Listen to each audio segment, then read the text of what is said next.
ये पहले ही डिक्लेयर कर दिया कि ये फ्रॉड होने वाला है।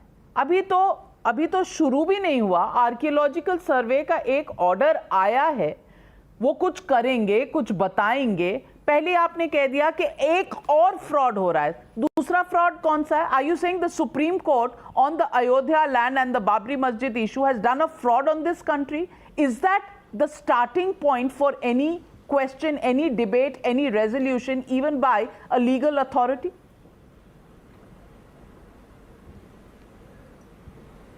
Navika, once a masjid, always a masjid, and nobody has a right to change the nature of the masjid, come whatever. The judgment delivered by the Varanasi court is erroneous and bad in law, and it needs to be corrected by filing an appeal. I would request the Muslim Personal Law Board and the Masjid Trust to go in appeal and file, and I am sure that the higher courts will rectify the judgment, but why which would is erroneous. You call it? Now, the filing an appeal is your legal right, Mr. Waris Pathan. Filing an appeal is your legal right, but to call it a fraud even before the first step has been taken, is that not bigotry? Well, let me tell you, Navika, the Supreme Court in the Babri Masjid case has said that title cannot be decided on the basis of the archaeological survey report. That is the Supreme Court judgment in the Babri Masjid case. So that is why I said, if the archaeological survey and there are findings, there are reports which are suggestive of the fact that the archaeological survey which is done by the bureaucrats.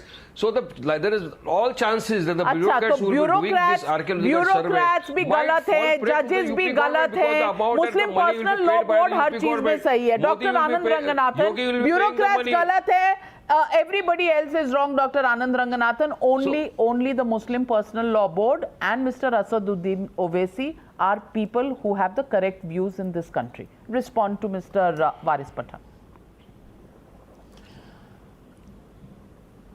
Yes, Navika वारिस पठान साहब, जिनकी मैं इज्जत करता हूं, आप उनकी जरा सोच देखिए. According to him, once a masjid is always a masjid, but once a temple is not always a temple. Even though a temple was standing there, was demolished to make a masjid, but that masjid will remain a masjid. But a temple will not always be a temple. I'll tell you, Navika, please give me a couple of minutes. It's very important. We have to deal with this whole scene philosophically.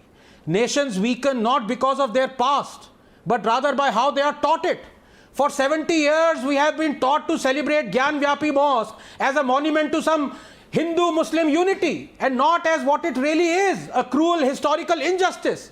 Because for 70 years we have been taught to forget cruel historical injustices. From Somnath to Kashi Vishwanath, Babarpur to Bakhtiyarpur, from Allahabad to Aurangabad, these injustices have been deliberately made visible as though to lionize the debasement, celebrate the humiliation. And the irony is that the same people who have taught us this, drilled this self-loathing in us, these same people want others to fight historical injustices around the world. They condemn barbarians of the West hitherto worshipped, like the Confederacy generals, Rhodes, Churchill, Pizarro, Murray, Colston, Leopold. They celebrate the roads and buildings being renamed, their statues being brought down. But here in India, this same set of chauthi-failed leftists and bigots eulogize barbarians like Tipu, Aurangzeb, Babar, Khilji. They celebrate the destruction of Kashi, Mathura, Ayodhya, Martand. It is a heady mix of hatred for Hinduism and love for jihadism, hatred for India and love for its breakup. Navika, to me, the mark of a civilization is this unquenchable thirst to demand justice for your ancestors, to correct a historical wrong. For that exemplifies a continuity, an idea, a memory that can never be erased, that is worth fighting for and preserving. It makes justice greater than the sum of its parts, Navika, and that is why civilizations are not fleeting like empires. That is why history is a medicine, catharsis is a cure. The concept of justice is like memory. It keeps getting passed on until realized. If an image could speak a million words today, it would be that of that Gyan Vyapi Mosque built atop the grand Kashi Vishwanath temple, demolished by the monster Aurangzeb. If orphaned stones could speak and not just weep, their stories they would tell. If we weren't fearful of our past, the future we would have. Navika, please give me 20 seconds, I beg it. Why shouldn't Kashi Vishwanath be washed of the sins the tyrants committed on it? Alas, History written by the victors is peddled by the vanquished, and we remain vanquished. The virtue signaling Supreme Court in its Ayodhya judgment willfully ratified the Places of Worship Act 1991 that obligates maintaining all religious places as they were on August 15, 1947. Historical injustice of Kashi can now never be addressed unless Parliament overrides both the 1991 Act and the SC judgment. In a just world, our Parliament and our Supreme Court wouldn't have done this. A legal recourse to correct historical injustices. The issue. This is the issue. The minute there is a dispute and the dispute is heard by a court and the court says even the archaeological survey, which is a national institution which looks into these things, should come into the picture, there is a hue and cry that has broken out. And then they will say, this is communalism.